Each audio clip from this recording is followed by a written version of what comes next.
बिस्मिल्लाहिर्रहमानिर्रहीम, अस्सलामुअलैकुम वरहमतुल्लाहि वबरकातुहू। मैं आप तमाम ही अहबाब को खुशामदीद कहता हूं अपने यूट्यूब चैनल हाशमी इंस्टीट्यूट में।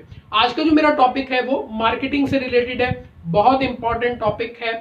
टॉपिक का नाम है मी टू प्रोडक्ट्स। ये अक्सर मार्केटिंग के स्टूडेंट्स ये वाला टॉपिक पढ़ते हैं बीबीए लेवल में, एमबीए के लेवल पर और बीकॉम के लेवल पर। मुख्तलिफ ग्रेजुएशन की जितनी भी डिग्रीज हैं उसमें जब मार्केटिंग का कोर्स पढ़ाया जाता है तो इस टर्म को लाजमी एक्सप्लेन किया जाता है, यानी मी two products.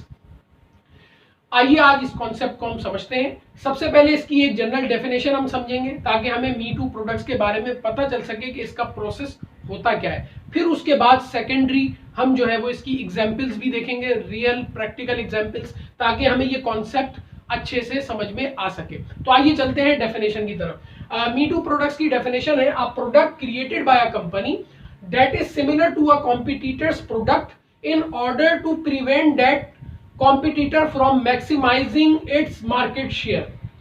Creating Me Too products is risky because the company may lack the knowledge or expertise necessary to create a competitive product, यानी कि competitive product। तो ये तो थी एक जनरल डेफिनेशन जो कि मैंने आप लोगों को रीड करके बताई। अब इसको मैं इन डेप्थ समझाऊंगा। देखें, इस डेफिनेशन में हमें बताया क्या जा रहा है, इसके दो पार्ट हैं। दो पार्ट के अंदर मैं इस डेफिनेशन को एक्सप्लेन करूंगा ताकि ये अच्छे से आपको कॉन्सेप्ट समझ में आ जाए। पहला पार्ट हमसे क्या कह रहा है? पहला पार्ट हमसे ये कह रहा है कि मी टू प्रोडक्ट एक ऐसी प्रोडक्ट होती है या ये ऐसा प्रोसेस होता है जिसके अंदर जो प्रोडक्ट होती हैं दो कंपनीज की वो बिल्कुल सिमिलर होती हैं। मतलब नाम, सिर्फ नाम का फर्क होता है, लेकिन जो प्रोडक्ट होती हैं, जो ऑफर की जा रही है प्रोडक्ट या सर्विसेज, वो दोनों की दोनों क्या होती हैं? सेम होती हैं। तो यानी कि इसके अंदर यही डेफिनेशन के अंदर पहले पार्ट के अंदर बताया जा रहा है। दोबारा मैं रीड करना चाहूंगा। A product created by a company, कोई कंपनी ने प्रोडक्ट क्रिएट की, similar to a competitor's product, यानी कि ऐसी प्रोडक्ट क्रिएट की जो कि कॉम्पिटिटर की प्रोडक्ट से बिल्कुल सिमिलर है, सिर्फ नाम का फर्क होगा। In order to prevent a competitor from maximizing its market share, क्यों? ताकि जो कॉम्पिटिटर है उसको रोक सके ये कंपनी के मैक्सिमाइज शेयर करने का। मिसाल के तौर पर एक प्रोडक्ट है जिसकी कंपनी ही सिर्फ एक है, तो यकीनी तौर पे सारा का सारा मार्केट शेयर किसको मिल रहा है? उसी को मिल रहा है, क्योंकि उसका कॉम्पिटिटर मार्केट के अंदर एग्जिस्ट करता ही नहीं है। जैसे ही उसका कॉम्पिटिटर मार्केट के अंदर आ जाएगा, सिमिलर प्रोडक्ट ऑफर करेगा, जैसे वो प्रोडक्ट ऑफर कर रहा है वैसे ही एक और कंपनी आ गई, उसने प्रोडक्ट ऑफर करना शुरू कर दी। तो यहां पर क्या हो गया? सिमिलर प्रोडक्ट हो गई दोनों। तो अब क्या हो जाएगा? मार्केट शेयर यकीनी तौर पे अब डिवाइड हो जाएगा। जितना वो मैक्सिमम मार्केट शेयर एंजॉय कर रहा था, अब कंपनी वो वाली एंजॉय नहीं कर सकेगी, बल्कि अब क्या होगा कि जो कॉम्पिटिटर अपनी प्रोडक्ट ले आया तो यकीनी तौर पे उसके कंज्यूमर या उसके जो मतलब यानी कि कस्टमर है वो लाजमी जो है वो कॉम्पिटिटर की प्रोडक्ट की तरफ भी आएंगे जब भी वो लैग करेगा कहीं ना कहीं।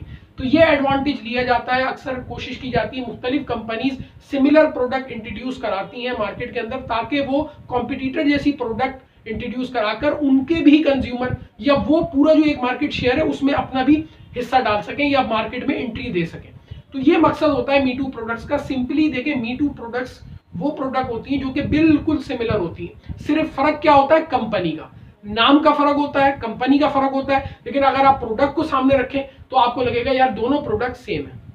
उसका एक्सपीरियंस, उसका कंजम्पशन पैटर्न बिल्कुल सेम होता है। तो यही बात पहले डेफिनेशन के पहले पार्ट में हमें बताई जा रही है। आगे क्या बताया जा रहा है? Creating me too product is risky. अब देखें, ये बताया जा रहा है कि मी टू प्रोडक्ट जो है ना वो रिस्की है। अगर कोई कंपनी ये सोचती है कि मैं अपनी प्रोडक्ट बिल्कुल सिमिलर लाऊं अपने कॉम्पिटिटर की तरह, या जो कंपनी ऑलरेडी कोई प्रोडक्ट इंट्रोड्यूस करा चुकी है बिल्कुल उसी जैसी प्रोडक्ट मैं भी लाने वाला हूं मार्केट में, तो ये एक प्रोसेस कहना तो आसान है लेकिन ये रिस्की है। रिस्की क्यों है? अगर वो बहुत ज्यादा मार्केट में इन है या उसकी प्रोडक्ट बहुत ही उम्दा है, सेटिस्फाइड है उसके कंज्यूमर, तो वो कभी भी उस प्रोडक्ट को नहीं छोड़ के आपके पास नहीं आएंगे। जाहिर उस प्रोडक्ट को नहीं छोड़ेंगे और यकीनी तौर पे जब वो नहीं छोड़ेंगे तो वो आपके पास नहीं आएंगे। जब वो आपके पास नहीं आएंगे तो यकीनी तौर पे जो प्रोडक्ट आपने इंट्रोड्यूस कराई है वो आपकी प्रोडक्ट क्या होने लगेगी? आहिस्ता आहिस्ता आहिस्ता डिक्लाइनिंग फेज में चली जाएगी और एट द एंड आपको जो है वो लॉस होगा बहुत ज्यादा और फिर आप शट डाउन की तरफ भी जा सकते हैं। तो ये एक रिस्क फैक्टर जरूर इन्वॉल्व होता है कि जब भी आप कोशिश करते हैं कि मैं मी टू प्रोडक्ट इंट्रोड्यूस कराऊं, यानी कि जैसी मेरी कॉम्पिटिटर की प्रोडक्ट है ऐसे ही सिमिलर प्रोडक्ट मैं लाना चाह रहा हूं लेकिन नाम चेंज होगा बस। तो ये, लेकिन इसमें एक रिस्क फैक्टर हमेशा इन्वॉल्व रहता है, यही हमें डेफिनेशन के अंदर बताया जा रहा है। इसके अलावा आगे क्या बताया जा रहा है कि हाँ, क्यों रिस्की होता है, क्योंकि कभी कभार आपको प्रोडक्ट की नॉलेज नहीं होती और एक्सपर्टीज नहीं होती, क्योंकि आप जिसकी देखा देखी प्रोडक्ट इंट्रोड्यूस करा रहे हैं वो आपसे पहले का मार्केट में मौजूद है, यानी कि उसके पास एक्सपर्टीज भी है, नॉलेज भी है, वो एक वक्त गुजार चुका है मार्केट के अंदर, वो कंपनी एक वक्त गुजार चुकी है क्या कहते हैं मार्केट में, ताकि उसको हर चीज की नॉलेज है। अब आप नया आए हैं मार्केट में, तो रिस्क फैक्टर इन्वॉल्व होता है कि कहीं ना कहीं आप एक्सपर्टीज आपकी नहीं होती, कहीं नॉलेज नहीं होती, तो फेल होने का चांसेस भी हो जाता है प्रोडक्ट का। लेकिन ये अगर आपने अच्छी ऑफर की या आप अच्छी ऑफर करते हैं मतलब यानी कि अपनी प्रोडक्ट, तो यकीनी तौर पे आप जो है ना अपने कॉम्पिटिटर के जो कंज्यूमर है वो अपनी तरफ ले आएंगे।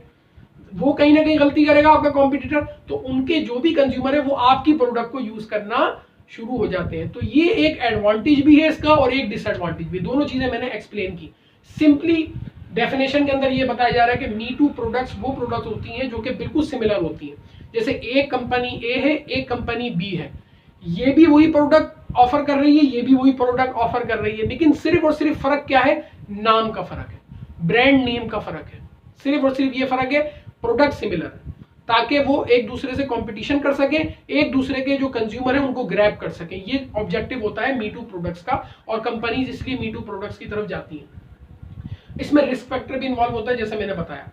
अच्छा, इसके अलावा इसकी हम कुछ प्रैक्टिकल एग्जांपल्स देखेंगे कि इसकी प्रैक्टिकल एग्जांपल्स क्या है, ताकि हमें अच्छे से ये कॉन्सेप्ट समझ में आ सके। ये मैंने 3 एग्जांपल्स यहाँ पे मेंशन किए हैं व्हाइट बोर्ड पे, आप देख सकते हैं। पहली एग्जांपल है Pepsi Cola and Coca Cola. अब देखिए, जो मैंने डेफिनेशन अभी बताई आपको मी टू प्रोडक्ट्स की, देखिए कितनी ज्यादा जो है ना रेलिवेंस आ रही है। देखिए Pepsi Cola, Coca Cola, brand name change है लेकिन प्रोडक्ट आप देखें सेम है। अगर आप उसकी कोर प्रोडक्ट देखें तो कोर प्रोडक्ट बिल्कुल सेम है, पेप्सी कोला की भी और कोका कोला की, सिर्फ नाम का फर्क है। दोनों एक दूसरे के कॉम्पिटिटर हैं, दोनों चाहते हैं कि मेरा मार्केट शेयर इंक्रीज हो जाए, मैं उसके कंज्यूमर मेरे पास आ जाए, और वहां से कोशिश की जा रही होती है कि इनके कंज्यूमर मेरे पास आ जाए। तो ये एक कॉम्पिटिशन चल रहा होता है मार्केट में, क्योंकि सिमिलर प्रोडक्ट है, मी टू प्रोडक्ट को ये फॉलो कर रहे हैं कॉन्सेप्ट को। अच्छा, दूसरी एग्जांपल है माजा मैंगो एंड स्लाइस। आपने देखा होगा ये जूस अक्सर हमारी मार्केट के अंदर है, मौजूद भी है। माजा मैंगो तो पुराना हो गया, स्लाइस अभी भी है। तो माजा मैंगो और स्लाइस जब ये दोनों आए थे तो ये दोनों बिल्कुल सिमिलर थे, लेकिन क्या फर्क था, सिर्फ कंपनी का फर्क था। इसका नाम कुछ था, इसका नाम स्लाइस था, इसका नाम माजा मैंगो था, लेकिन जब आप टेस्ट करें, सब कुछ करें, तो सब चीजें सिमिलर थी। तो ये सिमिलर प्रोडक्ट थी लेकिन कंपनी अलग अलग थी। ये इसलिए ताकि दोनों एक दूसरे से कंपटीशन करें और वही जो मैंने पहले बताई बात कि कंज्यूमर को काट सकें, अपनी तरफ ला सकें कंज्यूमर को। आखिरी जो एग्जांपल मैंने यहाँ लिखी हुई है ब्रांड की, वो है इग्लो और वॉल्स। अगर आप देखें आइसक्रीम वगैरह के ब्रांड्स मौजूद हैं मुख्तलिफ, तो देखें इग्लो बहुत मशहूर है और वॉल्स भी बहुत मशहूर है। ये दोनों एक दूसरे के कॉम्पिटिटर है और सिमिलर प्रोडक्ट दे रहे हैं, प्रोडक्ट में कोई डिफरेंस नहीं है, सिर्फ नाम का फर्क है। वो भी आइसक्रीम दे रहे हैं, ये भी आइसक्रीम दे रहे हैं, ये भी मुख्तलिफ फ्लेवर्स की आइसक्रीम दे रहे हैं, ये भी मुख्तलिफ फ्लेवर्स की आइसक्रीम दे रहे हैं। तो दोनों मार्केट में मौजूद है और दोनों एक दूसरे से कंपटीशन करते हैं, कोशिश करते हैं कि कौन बाजी ले जाए, ज्यादा से ज्यादा कंज्यूमर को ग्रैब कर सके।